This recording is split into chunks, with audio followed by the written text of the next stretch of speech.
Welcome back to Anatomy and Physiology on Catalyst University.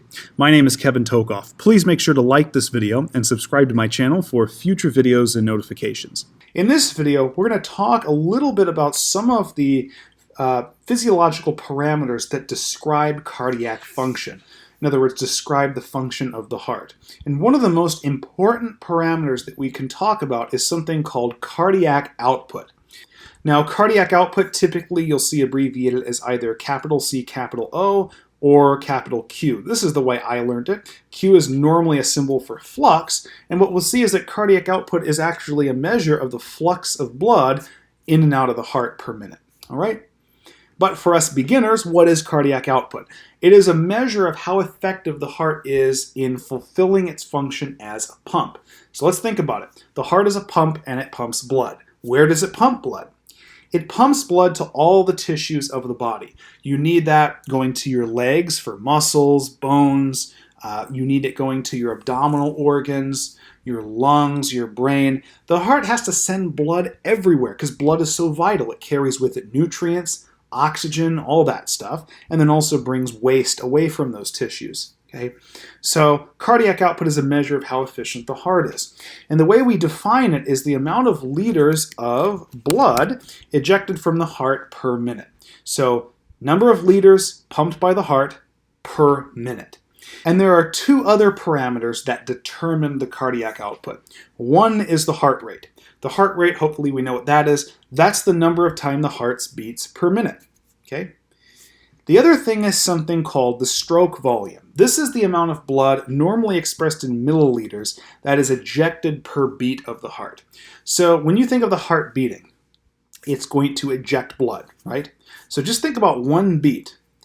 The stroke volume is the volume of blood ejected per beat, and normally we're considering the ventricles, okay? So the amount of blood in milliliters ejected per beat of the ventricle, okay? So if you have a lot of blood that's being pumped per beat, you have a high stroke volume.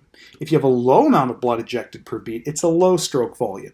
And these two parameters, heart rate and stroke volume, determine the cardiac output. And that's because, generally speaking, the cardiac output is the product of heart rate times stroke volume. Now, cardiac output is generally expressed in units of liters per minute. Heart rate is expressed as beats per minute, and stroke volume is expressed as milliliters per beat, because it's the volume per beat. But there's a problem here. We have stroke volume in milliliter units and cardiac output in liters. So in order to balance this with the units, to get cardiac output in liters per minute, we have to take the heart rate in beats per minute times the stroke volume in milliliters per beat and then divide by 1,000. Okay?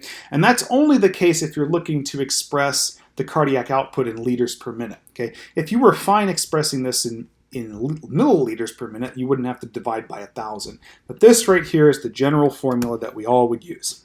Okay? So let's do a sample calculation.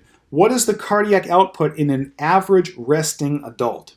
Okay, so I'm going to give you some parameters here that you might not know otherwise. So the average cardiac output, Q.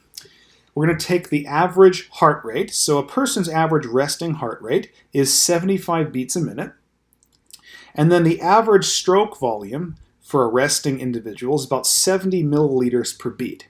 And so we're just going to multiply these two things together. So my average cardiac output, if I just simply multiply these, 75 times 70 would be 5,250 milliliters per minute. Now, if your instructor was fine with leaving it in milliliter per minute units, then that would be fine. This is a valid cardiac output. But generally, we like to express it in liters per minute. So to convert this value into liters per minute, I'm just going to divide it by 1,000. So 5,250 milliliters per minute divided by 1,000 gives me an average cardiac output of about 5.250 liters per minute. And so this tells us that the average cardiac output of a resting adult is around 5 liters per minute. And it's going to depend on other factors like the person's size, the person's health. Bigger people will have a larger cardiac output generally. And also athletes, very well-trained athletes, will also just have a naturally higher resting cardiac output because their heart becomes more efficient through exercise training. Okay? So hopefully this video gave you a good understanding of basically what cardiac output is. In the next video, we're going to go over some other very specific factors that influence or change cardiac output. So make sure to join us then. Please make sure to like this video and subscribe to my channel for future videos and notifications. Thank you very much.